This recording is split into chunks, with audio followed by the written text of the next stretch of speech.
name is Jewel Kelly, and I am running for the U.S. Senate because too many people are suffering, and we can no longer stand by. Let me tell you a little bit about me and why I'm running.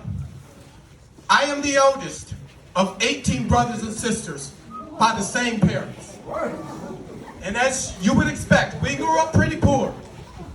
We grew up in a single wide trailer, 10 foot wide by 50 foot long.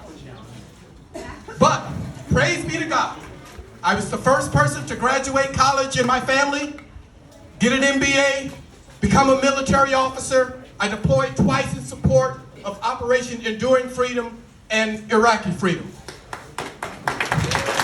Thank you. My parents also stressed the value of education.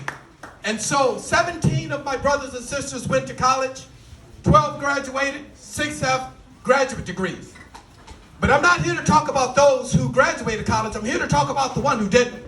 Because the one who couldn't graduate from college, she was born blind, never been able to walk, never been able to talk, because she had cerebral palsy. But my dad, as dirt poor as we were, he worked for the union, and he had good health care. And because of good health care, my little sister, who wasn't expected to live past 3 weeks, I am proud to report to you today that she is 27 years old. So don't tell me that health care doesn't matter. There was nothing that I did to deserve that health care growing up. I just happened to be born to a father who worked for a union that had good health care. In addition to my military experience, I also have small business experience. And let me take the time to thank my beautiful wife, Karen Kelly, for coming. My partner in crime, she's right over there. Thank you, Karen. Tragically, in 2018, Karen and I, we lost my 17-year-old bonus daughter to suicide. And we just had a moment of silence regarding that. And we started a foundation called a Fighting Chance Foundation to address the mental health crisis that's plaguing our country. We went through those 4 stages of grief. We went through the shock, the anger, the depression, and then finally the acceptance that nothing is going to change unless we change. But it wasn't just us that went through the grief. It was the America. America in 2020 and 2021 also went through what I'm calling the American grief. You remember the shock of seeing George Floyd handcuffed, face down, with the police officer with his sunglasses on the top of his head and his hands in his pocket. You all were shocked. The world was shocked. America also went through the 2nd stage of depression. You remember that thing called COVID? That's still here, by the way. We saw 100, 1,000, 10,000, 100,000, 200,000, 300,000 people passing away. And it was not just the nature of the disease. It was our politics.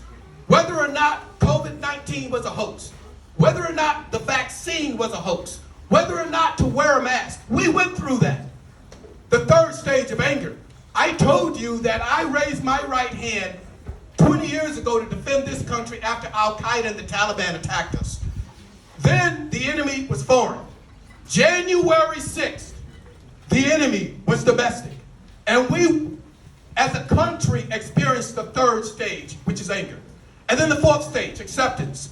Nothing is going to change unless we change. And so what I'm telling you today is the question is not who will win. The question is, will you win? We win when we vote on principle. Who do you trust? Trust is built from transparency, telling the truth. Once you have trust built on transparency, you can build a team. And there is nothing a motivated team can't do.